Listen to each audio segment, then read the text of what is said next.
2 kilometre হাঁটার পর সেই রাস্তাটা এলাম।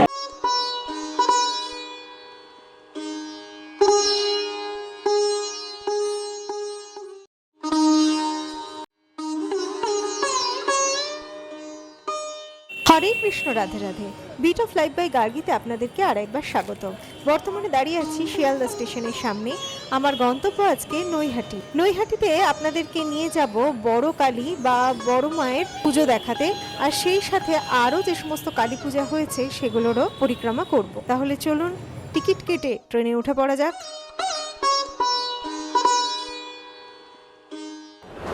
নৈহাটিতে নামতে গেলে আপনাকে শিয়ালদা থেকে মেইন লাইনের যে কোনো ট্রেন ধরতে হবে। Ranaghat local, Bardhaman local, Naihati local তো আছেই, সেই সাথে কৃষ্ণনগর সিটি লোকাল, কল্যাণী সীমান্ত, গেদে লোকাল আপনি ধরতে পারবেন। চলুন টিকিট কেটে আমরা তাহলে ট্রেনে উঠে পড়ি। আজকে দেখছি লাইনে প্রচণ্ড ভিড়, দেখা যাক কতক্ষণ লাগে টিকিট কাটতে। আমি আপ ডাউন দুটোরই টিকিট কেটে নিয়েছিলাম, 10 টাকা করে পার ট্রিপ নিল। টিকিট কেটে ট্রেনে চড়ে পড়লাম। লেডিস কম্পার্টমেন্টে উঠেছিলাম। সময় লেগেছিল প্রায় 1 ঘন্টা থেকে 1.5 ঘন্টা মতন, আর বসার জায়গাও লাকিলি পেয়ে গিয়েছিলাম। 12টা 5-এর কৃষ্ণনগর সিটি লোকাল ধরে চলে এলাম নৈহাটি স্টেশনে। নামিয়েছিল 3 নম্বর প্ল্যাটফর্মে, আর ওই যে দেখুন ট্রেনটি। আর নেমেই দেখলাম একটি ওভারব্রিজ আর সাবওয়ে, আর তার গায়ে লেখা বড়মা যাওয়ার জন্য এইটি ব্যবহার করুন। বড়মা সহ অন্যান্য নৈহাটির কালী পুজোগুলো দেখার জন্য 1 নম্বর প্ল্যাটফর্ম দিয়ে বেরোতে হবে। এই এসকেলেটরটা ধরে আমরা ধীরে ধীরে 1 নম্বর প্ল্যাটফর্মের দিকে এগিয়ে গেলাম। ট্রেনে যতজন লোক ছিল সবাই কিন্তু আসছিল নৈহাটির কালী পুজো দেখার জন্য। মানে এত ভিড় হয়েছে, শুধু সামনে কালো কালো মাথা। স্টেশন থেকে বেরিয়ে অপোজিট ফুটে দেখতে পারবেন মন্ডা মিঠাই মিষ্টির দোকান। মন্ডা মিঠাইয়ের পাশ দিয়ে যে রাস্তাটা, সেটা হলো ঋষি অরবিন্দ রোড। নৈহাটি চুচুড়া ফেরিঘাট অব্দি যেত, আর ওই রাস্তাটা ধরেই সমস্ত কালী পুজোগুলো হচ্ছে। কিন্তু এই সময় দেখলাম ওই রাস্তাটাকে বন্ধ রেখেছে, ডাইরেক্ট আপনি ওখানে ঢুকতে পারবেন না। মাঝখানে বাঁশ দিয়ে দুটো ভাগ করে ফেলা হয়েছে, মানে যেটা স্টেশন রোড সেটাকে। একটা দিক দিয়ে লোক যাচ্ছে, একটা দিক দিয়ে লোক আসছে। স্টেশন থেকে প্রায় 2 কিলোমিটার হাঁটি আমাদেরকে নিয়ে গিয়েছিল ফেরি রোড ধরে, যে রাস্তা দিয়ে গেলে গঙ্গা পড়বে, এবং রয়েছে Naihati Swarupananda high school. 2 kilometre হাঁটার পর নৈহাটি থেকে চুচুড়া ফেরিঘাট যাওয়ার যে রাস্তাটা, সেই রাস্তায় এলাম, মানে যে রাস্তাটায় সমস্ত কালী পূজাগুলি হয়েছে। অবশেষে প্রতীক্ষার হলো অবসান। যার জন্য এত কষ্ট করে এত ভিড় ঠেলে এতটা রোদের মধ্যে হেঁটে আসা, সেই বড় মা কালী মানে বড় মায়ের দোরগোড়ায় এসে পৌঁছলাম। প্যান্ডেলটি শুরু হওয়ার আগেই বড় মায়ের যে আসল মন্দির সেইটি পড়লো। টুক করে দাঁড়িয়ে এক মনে মায়ের কাছে নিজের প্রার্থনা জানালাম। কথায় বলে, মায়ের কাছে যদি একনিষ্ঠভাবে ভক্তি ভরে কোনো প্রার্থনা জানানো যায়, তবে সেই প্রার্থনা নিশ্চয়ই পূর্ণ হয়।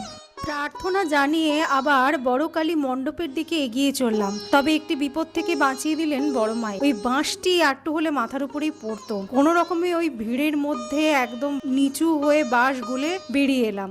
মন্দিরের ওপরে লেখা বড় মায়ের মন্দিরের ট্যাগলাইন, ধর্ম হোক যার যার, বড় মা সবার। সত্যি তাই, জাতি ধর্ম নির্বিশেষে মনের সকল আগল খুলে ভালোবেসে যদি মনের ভেতরে সবটুকু উজাড় করে মাকে এক মনে ডাকা যায়, মা সত্যি সাড়া দেন। আমার সাথে সাথে একবার বলুন, জয় বড় মা।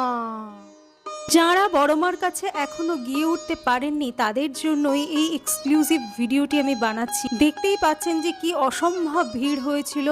সেই ভিড় ঠেলে আমি আমার মতন চেষ্টা করে আপনাদের জন্য এই এক্সক্লুসিভ মোমেন্টসগুলো তুলে আনতে পেরেছি। আর আপনারা যদি পাশে না থাকেন, তাহলে সত্যিই আমার এগিয়ে যাওয়াটা খুবই চাপ হয়ে যাবে। আমার কাজ যদি আপনাদের ভালো লাগে, তবে অবশ্যই এই ভিডিওটিতে একটি লাইক, কমেন্ট আর আমার ভিডিওটি শেয়ার করে দেবেন। আর যদি খুবই ভালো লাগে, তাহলে আমার চ্যানেলটিকে সাবস্ক্রাইব করে পাশে থাকা বেল আইকনটিতে ক্লিক করে আমার পাশে থেকে যাবেন। তাহলে পরবর্তীতে যখনই আমি নতুন ভিডিও আপলোড করব, নোটিফিকেশন আপনাদের কাছে চলে আসবে।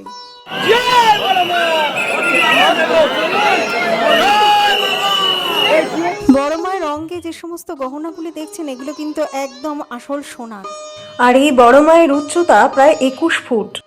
ঋষি অরবিন্দ রোডে এসে নৈহাটি চুচুড়া ফেরিঘাট অবধি ক্রমান্বয়ে আপনারা দর্শন করে নিতে পারেন শান্তিময়ী মা, ছোট মা, এবং তারপরে বড় কালী মা বা বড় মা, এবং ধীরে ধীরে গাঁজা কালী মা, ও সেই সাথে বেঁচা মায়ের সেই ভয়াল ভয়ঙ্করী রূপ।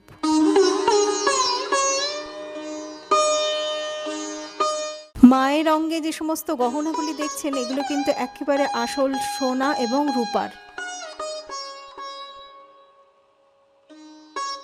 প্রতিমাগুলি নিরঞ্জন হবে ভাইফোঁটার দিন সন্ধ্যাবেলার দিকে।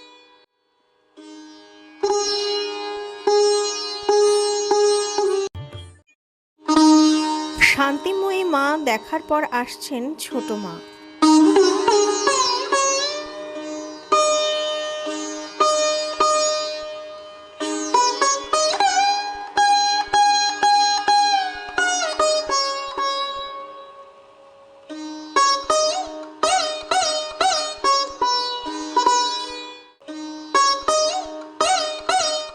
মায়ের অঙ্গে যে সমস্ত গহনাগুলি দেখছেন এগুলো কিন্তু একেবারে আসল সোনা এবং রূপার।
ঋষি অরবিন্দ রোডে যদি মন্ডা মিঠাইয়ের দিক মানে স্টেশনের দিক থেকে ঢোকেন তাহলে প্রথমে এই পুজোটি হচ্ছে, আর যদি ফেরিঘাট থেকে আসেন তাহলে একদম শেষ পুজো এইটি। কেমন সুন্দর তারাপীঠে মায়ের অনুকরণে এখানে প্রতিমার সাজসজ্জা। পাশেই রয়েছেন পরম সাধক বামাক্ষেপা। নৈহাটিতে নেমে প্রথম যে ঠাকুরটি দর্শন করেছিলাম সেটি হলো ভারত মাতা সমিতি এবং বুড়ো শিবতলা ক্লাবের কালী পূজা। এই বছর এই পুজোটি ৭৫ বছরে পদার্পণ করলো এবং তাই এদের থিম একটু বিশেষ, সেটি হলো রূপান্তর এবং পুনর্জন্ম। একটু যদি খেয়াল করে দেখেন দেখতে পাবেন এদের মণ্ডপ সজ্জায় কিন্তু কোনো কাঠ, কাপড়, বাঁশ ইত্যাদি কিছু ব্যবহার করা হয়নি। ব্যবহার করা হয়েছে নষ্ট হয়ে যাওয়া বা আউটডেটেড বা ফেলে দেওয়া যন্ত্রের অংশবিশেষ। আপনারা একটু মন দিয়ে দেখে নিলেই বুঝতে পারবেন। যেমন কোথাও বা ব্যবহার করা হয়েছে টেবিল ফ্যানের খাঁচা, আবার কোথাও বা ব্যবহার করা হয়েছে সাইকেলের চেইন হোল্ডার। এছাড়াও মোটর বাইকেরও বিভিন্ন আনইউজড অংশ ব্যবহার করা হয়েছে। এই মণ্ডপের মাধ্যমে এরা এই বার্তাই দিতে চেয়েছেন যে পৃথিবীতে কোনো কিছুই শেষ হয়ে যায় না, কোনো কিছুই ফুরিয়ে যায় না, বরং ধ্বংসের মাঝেই লুকিয়ে থাকে সৃষ্টির অঙ্ক। শুধু প্রয়োজন উদ্ভাবনাময় শিল্প সত্তার, যে তার নিজের শৈল্পিক সত্তায় ফেলে দেওয়া বা নষ্ট হয়ে যাওয়া অংশ থেকেই গড়ে তুলতে পারে নতুন শিল্প।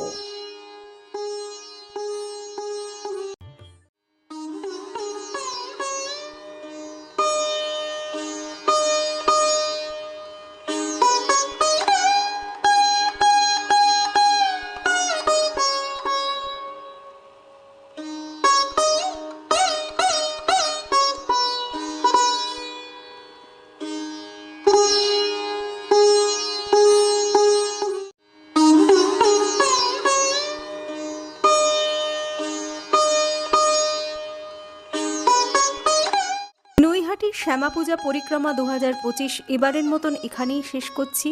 খুব শীঘ্রই ফিরছি পরবর্তী পর্বে পরবর্তী পূজা পরিক্রমা নিয়ে। ভালো থাকবেন, সুস্থ থাকবেন। আজকের মতন বিদায় নিলাম। নমস্কার।